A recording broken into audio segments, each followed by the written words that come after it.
Welcome to tonight's meeting of the Environment and Planning Committee. I declare the meeting open at 7 p.m. country. I'd like to acknowledge the Bidjigal people of the Eora Nation, who are the traditional custodians of all lands, waters and sky in the Georges River area. I pay my respects to elders past and present and extend that respect to all Aboriginal and Torres Strait Islander peoples who live, work and meet on these lands. There were no apologies and there were no requests to attend by audio visual link.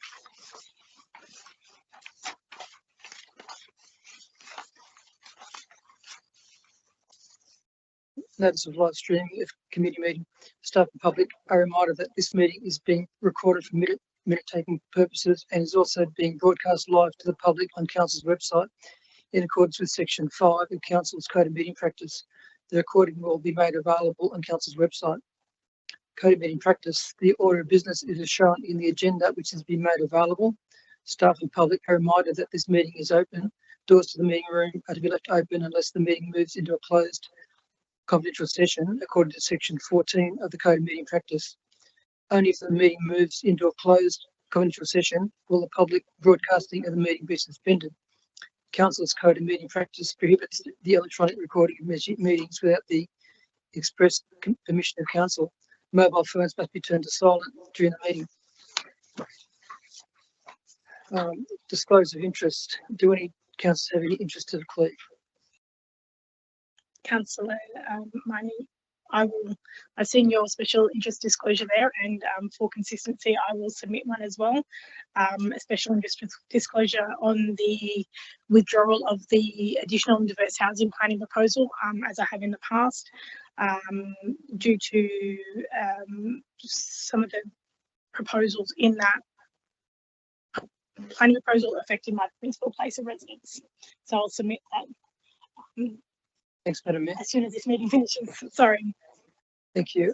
And I've put in a special disclosure because my principal place of residence is within the Forest Sea Protection Area. And I will too, please. Thank you. Councillor Ellison as well has a principal place of residence in the FSPA. Yeah. Okay, thank you. Sorry, Councillor. I Councillor also have, yes, a privately placed residence that will need to be considered as well as a special. Okay, thank you. Disclosure. There are no speakers registered for tonight's meeting, and the first item is ENV 03425, confirmation of the minutes of the Environment and Planning Committee meeting held on 8th September 2025. Can I call a mover and seconder that report? Councillor Lansbury and Councillor Jamieson. Thank you. And the committee reports, we've only got one committee report tonight. I'm going to call for it. Oh, sorry, yet to go back to the minutes of the previous meeting. Can I call for a vote? All those in favour? Anyone against? Declare carried.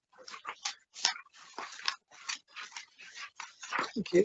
And the only item tonight is ENV 03525, withdrawal of the additional and diverse housing planning proposal, PP 2024-0004. And before we go to any discussion, Acting Manager Strategic Planning, Anne Quinn, is going to give us an overview. Thank you, Ms. Quinn. Thank you, Mr. Chair, and through you. In 2024, the state government proposed a series of housing reforms, including what we know as the low and mid-rise housing policy, known as the LMR for short. In response, Council on multiple occasions sought an exemption from the LMR. The additional and diverse housing planning proposal, the subject of today's report, was prepared to show Council's commitment to the provision of additional and diverse housing through immediate changes to the local planning panels at a scale which is compatible with our LGA's unique character. The intent of the housing PP was to serve as a viable and appropriate replacement for the LMR. The Department of Planning issued a gateway determination for the housing planning proposal in September with a decision to not support the housing PP as a replacement for the LMR policy. The gateway also contains numerous conditions that will require additional non-budgeted funds of approximately $500,000.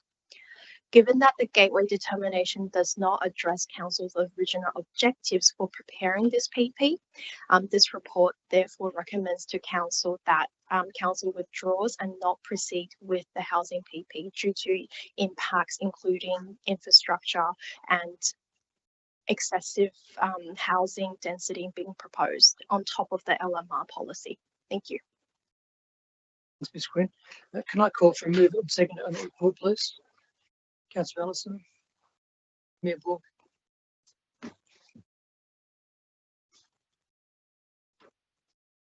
Thank you. Are there any questions for the council? Is there any discussion?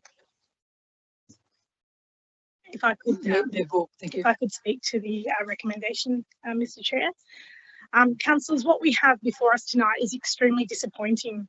The Gateway response from the Department of Planning is, quite frankly, a massive double standard and a slap in the face to this council and to our community.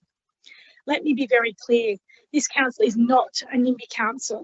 In fact, I'd go so far as to say we were probably the first YIMBY council when it came to proactively being part of the solution to deliver more low and mid-rise homes. I've spoken with mayors from other metropolitan councils who are under enormous pressure from their communities to put forward alternative plans to the state government's low and mid-rise housing policy, but not Georges River. The minute the minister wrote to councils back in 2023 calling for increased low and mid-rise housing supply, this council acted. We put the pedal to the metal in developing a housing policy that would meet that request and meet it responsibly. Credit must go to our former Director of Environment and Planning, Miss Bishop, who gave us sound advice from the outset that Georges River Council would be far better off being part of the solution than trying to fight it.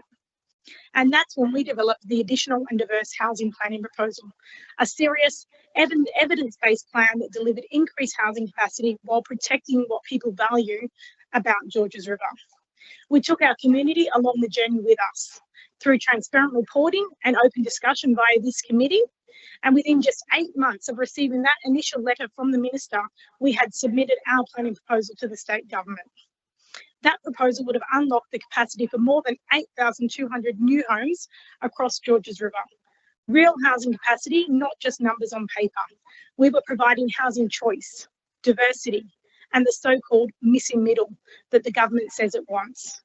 And we did it while maintaining sensible controls to protect private open space, landscaping, and the overall character of our suburbs. Not to mention, our plan protected our heritage conservation areas that our community values and our sensitive biodiverse areas. High-rise towers may be the easiest way to achieve dwelling targets, but I refuse to believe that future generations aspire to live in 2-bedroom shoeboxes. Our plan provided genuine choice, not just density for density's sake. Fast forward almost 2 years since that first letter from Minister Scully, and what we've received in return is an extremely disappointing Gateway determination. Instead of simply rejecting our proposal, the department has handed us a laundry list of conditions so extensive and so expensive that it would cost in the order of $500,000 to complete all the additional studies they're now requiring.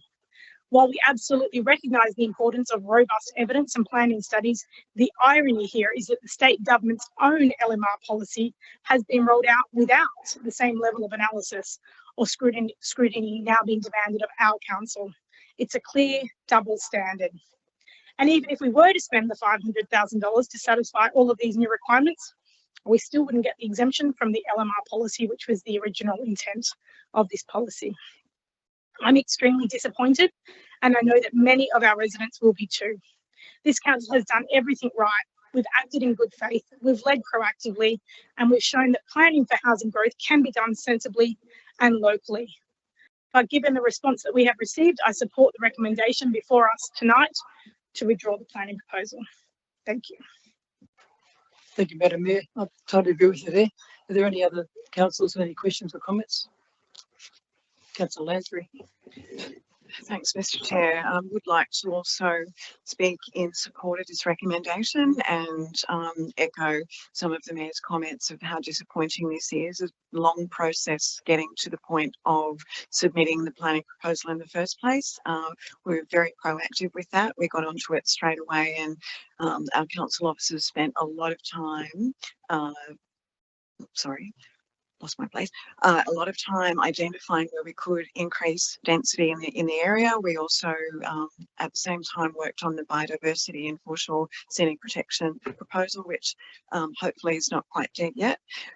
It's the requirements that we would have to pursue to meet the gateway as suggested, are just so onerous, it's just absurd in my view. And as the Mayor said, $500,000 on additional reports with no guarantee that we would get an exemption. I do think the planning proposal that we submitted was a very high standard and it suited our LGA. I unfortunately think that the LMR has been rolled out as a one-size-fits-all policy, but as we know, Sydney is not just a big flat open space. It is a very different, made up of very different topography, and every LGA is very different. And we've got, you know, the beautiful foreshore, and we've got quite steep areas, and you know, Lugano and Ballface spring to mind. It's just not the sort of location, it's not the sort of LGA that can just accommodate the one size fits all. Unfortunately, with the LMR, we all recognise that we do need to increase density, and we've been working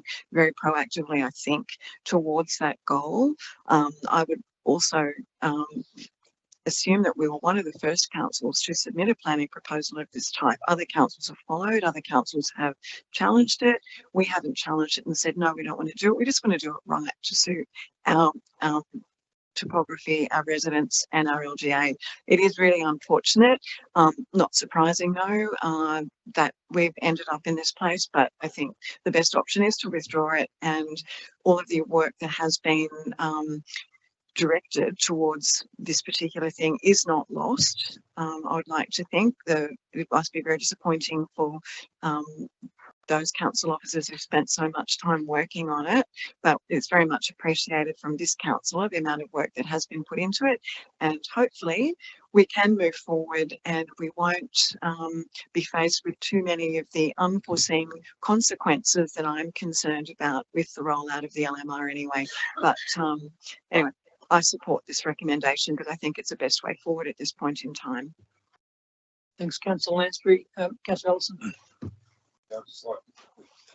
I'd just like to back up what Councillor Lansbury and Mayor Borg said. It's a thin edge of the wedge.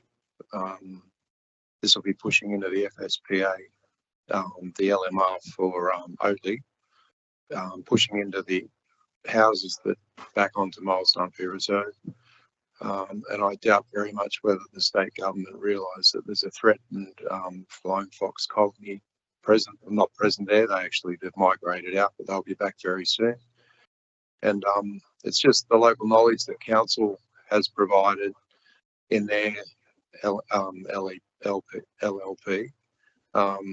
compared to the state government's, you know, one size fits all. It's just appalling. And yeah, I just hope we can get somewhere soon. Thank you. Thanks, Councillor. Any other councillors, any questions or comments? Yeah, Councillor yeah, Jamieson. I'm not quite sure if anyone can answer this, but how much time was taken and how much consultation was done to actually even come up with the LMR on the state level? Because obviously there's a lot of councils that haven't been consulted or don't necessarily agree. How much time did the state government, would anyone know how many people were involved in that decision? Through you, Chair, Chair and councillors, no, it's very difficult to quantify the level of work the state did or consulted. General theme is they left council to do the consultation or the communication. And obviously council feedback has been that it's very hard to communicate something that doesn't have the evidence that we need to essentially explain stuff. That made it very difficult for councils to explain that to the community. So very hard to quantify how much work they did. Any other councillors, any questions or comments? Okay, in that case, I'll put this to the vote. And if you go in the room, please. Madam Mayor, your vote? For.